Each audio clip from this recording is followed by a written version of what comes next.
Якутяне, живущие в Венгрии, посетили могилу земляка, героя Советского Союза, прославленного снайпера Алексея Миронова.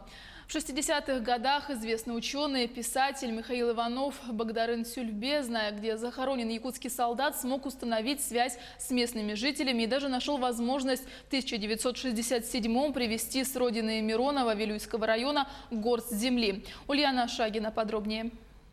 Это фотокадры из далекого 1967 года. Здесь Михаил Иванов Багдарын-Сюльбе у могилы якутского солдата в венгерской деревне Намешкерештур. В то время он директор Вилюйского педучилища, заинтересовался судьбой и боевым путем солдата Миронова. Итогом стала большая исследовательская работа, написание книги, а также эта поездка в Венгрию.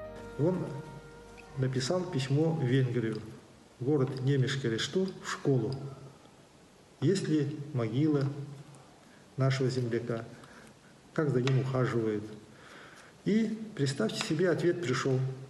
Директор школы написал, что коллектив школы ухаживает за могилой воинов, которые пали в ходе освобождения Венгрии. Спустя 40 лет эту поездку повторил и сын Багдарына-Сюльбе, а позже в 2012 году Академия «Полярная звезда» национальной вещательной компании «Саха» смогла свозить на могилу героя 27 юнкоров из разных улусов республики. И они говорят: вот вы какие молодцы, вот что такое патриотическое воспитание, вот что такое, как говорится, кругозор. Алексей Миронов родился в селе Кентик Верхневилюйского улуса, но вырос в соседнем Вилюйском, в маленьком селе Балагатче. Сегодня все они гордятся своим земляком и, конечно же, не забыли его в год 75-летия Победы. Кентикцы из-за эпидемии не смогли выехать в Венгрию, но нашли там земляков, которые 9 мая возложили цветы к могиле Миронова. Галина Чуприна, супругам, не зная о том, что здесь до них уже побывали якутяне, своими силами смогли отыскать захоронение. Почистили его захоронение, посадили цветы. Как жаль, из далекой Якутии наш герой Миронов Алексей Афанасьевич прошагал всю Россию, пол Европы и погиб за месяц до победы.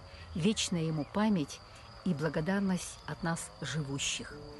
Алексей Миронов прошел всю войну. Он результативно охотился на фашистов, дотошно осваивал снайперское дело, изучал повадки врагов и ловко их обманывал. Подготовил десятки отличных снайперов. Участвовал в освобождении Украины, Молдавии, Румынии и Венгрии. Награжден орденами Ленина, Отечественной войны первой степени, Красной звезды и медалью за боевые заслуги.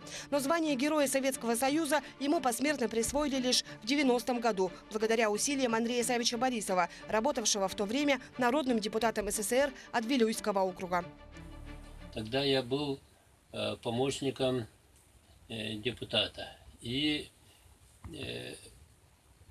когда указ подписан был Горбачевым, вся республика ликовала, и везде проходили эсэхи, посвященные героям. Среди воинов-якутян 25 героев Советского Союза, и один из них – прославленный снайпер Алексей Миронов. Память о нем не забыта, а помнят его и в далекой Венгрии. В ближайших их планах восстановить надгробную плиту, стертую временем. Для этого они бросают клич своим землякам из Якутии в год 75-летия Победы принять посильное участие в этом нужном деле. Ведь герои живы, пока жива память о каждом из них.